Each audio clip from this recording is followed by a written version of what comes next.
لے کر آئیے.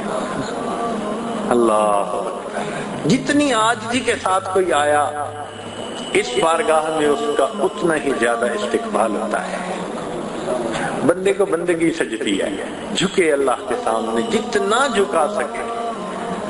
تو دیکھو آنے والوں نے تو یہاں تک سفر کیے. مالک ابن دینار کا واقعہ تو آپ سن ہی چکے ہیں.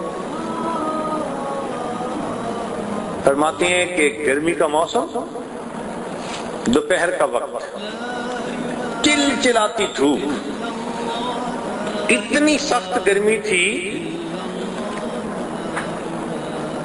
کہ پرندے بھی درختوں کے پتوں میں چھپ کر بیٹھ گئے اور چوپائے بھی بیٹھ گئے، انسان بھی اندر سائے میں بیٹھ گئے. باہر کسی چیز کا نام و نشان نظر نہیں آتا تھا. کہتے ہیں کسی ضروری کام کے لیے مجھے باہر نکلنا پڑا.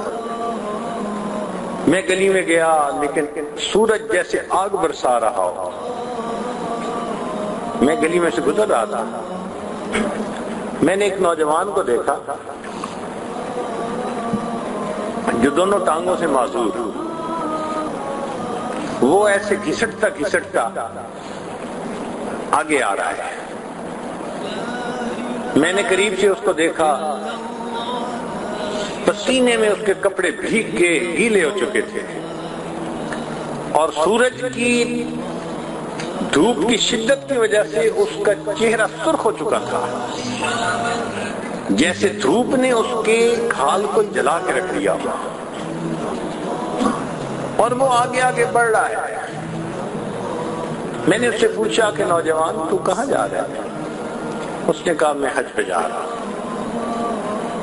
میں نے کہا بھائی میرے گھر ہے، تھوڑی دیر کے لیے ٹھہر جا، جب دوپہر کی دھوپ ختم ہو جائے گی تو پھر آگے چلے جانا. اس نے کہا مالک ابن دینار تو پاؤں کے ذریعے آرام سے چلتا ہے، سفر طے ہو جاتا ہے، میں تو ایک ایک انچ گھسٹ گھسٹ کے آگے بڑھتا ہوں، مجھے وقت زیادہ لگتا ہے. مجھے اس بات کا ڈر ہے کہ اگر میں نے راستے میں رکنا شروع کیا تو ایسا نہ ہو کہ ادھر ایام حج شروع ہو جائیں اور ادھر میرا سفر ہی کہیں ختم نہ ہو. اس ڈر کی وجہ سے میں رکتا نہیں، میں جاؤں گا. کہتے ہیں میں نے اسے مشورہ دیا کہ نوجوان میں تیرے لیے کوئی سواری کا بندوبست کر دیتا ہوں، سواری پہ سوار ہو کے جلدی چلے جانا. کہنے لگے جیسے میں نے یہ کہا اس نوجوان نے غصے کی نگاہوں سے میری طرف دیکھا اور کہنے لگا کہ مالک ابن دینار میں تجھے بڑا عقل مند سمجھتا تھا، یہ کیا تم نے بات کی؟ یہ بتاؤ کہ اگر کوئی غلام اپنے آقا کو ناراض کر بیٹھے اور پھر وہ ارادہ کرے کہ میں اپنے مالک کو جا کر مناؤں تو بتاؤ اس غلام کو سواری پہ جانا اچھا لگتا ہے یا اس کو گھسٹ گھسٹ کے مالک کے در پر پہنچنا اچھا لگتا ہے؟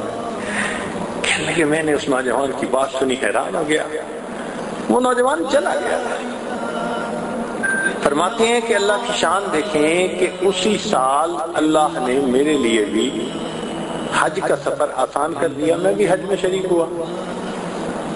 جب میں نے رمی جمار کی پہلے دن جب واپس عرفات میں لوٹتے ہیں تو اس وقت کا بڑا عمل شیطان کو کنکریاں مارنا، پھر اس کے بعد قربانی کرنا، حلق کروا کے احرام اتارنا. کہنے لگے جب کنکریاں مار کے میں فارغ ہوا تو میں نے لوگوں کو دیکھا کہ ہجوم ہے. میں نے پوچھا کیا مسئلہ؟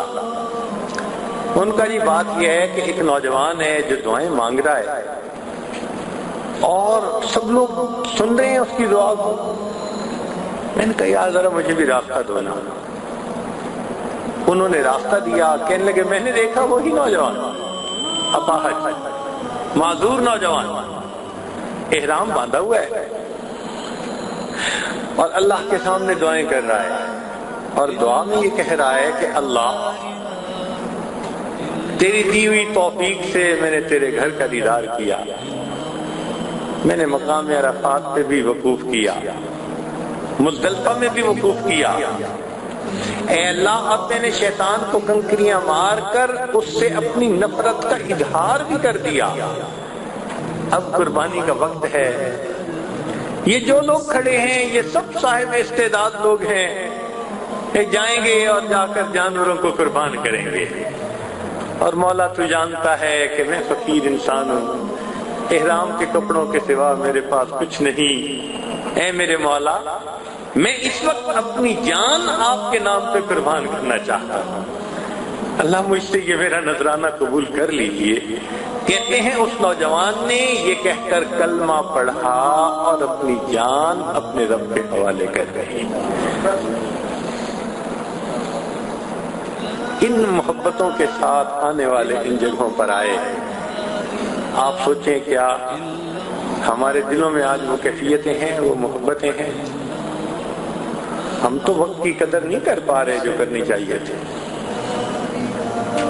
یہ ذہن میں رکھیں کہ ہم اس وقت اپنی زندگی کا انمول وقت گزار رہے ہیں۔